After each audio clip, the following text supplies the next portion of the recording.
Many people are asking right now if the coronavirus could be the judgment of God upon the earth for its iniquity.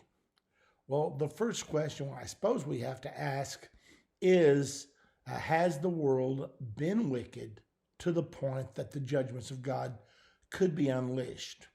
There is a lot of wickedness in the world.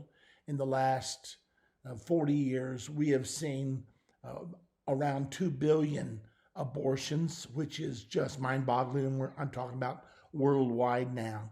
In addition to that, we've gotten to the point that to speak against the sin of homosexuality is to be ostracized from society. Many of the main media outlets will censor you if you say anything against homosexuality. It's happened to us here at Endtime Ministries.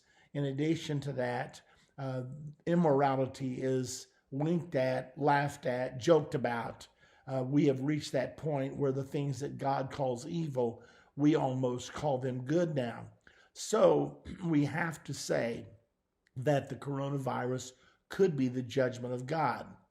In the book of Matthew, chapter 24, verse 6 through 8, this is part of the prophecy of Jesus when he was asked about what would be the sign of his coming and the end of the age. And he said in verse 6 through 8, ye shall hear of wars and rumors of wars. There shall be earthquakes in divers places. A nation will rise against nation, kingdom against kingdom. There shall be famines, and there shall be pestilences. When I was reading this, I looked at the word pestilence, and I found out that the synonym for the word pestilence is endemic. So consequently, when I thought about the global endemic that has been declared by the World Health Organization, I thought, well, look at this. God, the Lord said in the last days there would be pestilences, and it's the same word as endemic, and that's where we are right now. So what I'm saying to you is, I cannot tell you absolutely that the coronavirus is the judgment of God, but we have to seriously consider it. And I think rather than pointing our fingers at others, we have to look at our own lives and say, okay, God, are you talking to me? Have I been walking too far from you? Am I where I really need to be with you? And we need to share with our families and our friends the possibility that maybe God is displeased with us and we need a revival. It's sure that we need a revival.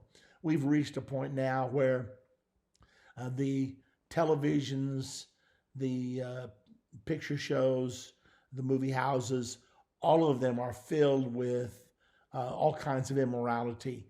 So it could be that God is sending his judgment. So the cure is all of us need to humble ourselves and pray. I think it's 2 Chronicles chapter 7, verse 14 says, if my people that are called by my name will humble themselves and pray and seek my face, then I will hear from heaven, I will forgive their sin, and I will heal their land. That's what we need to be doing right now. We need to humble ourselves, pray, and what a wonderful time to do it when many of us are closed into our homes. We can really put everything else aside and spend some extended time seeking God's face. And we shouldn't be content with just a little good night Jesus. We need to have extended seasons of prayer until we find ourselves really coming into his presence, where God fills us with his spirit and where he can talk to us about our personal condition and what we should be doing. So I encourage you, during this time, let's turn the coronavirus from a plague into a blessing, because for everything, and the Bible says all things work together for the good of them that love the Lord. So let's take this plague that has hit the world, and it is a plague. Thousands are dying around the world, and it's spreading rapidly. But we can take this time to draw near to the Lord, and could it be that God will turn this blessing, this curse, into a blessing. That's what should happen. God bless you all. Until next time, this is Irvin Baxter.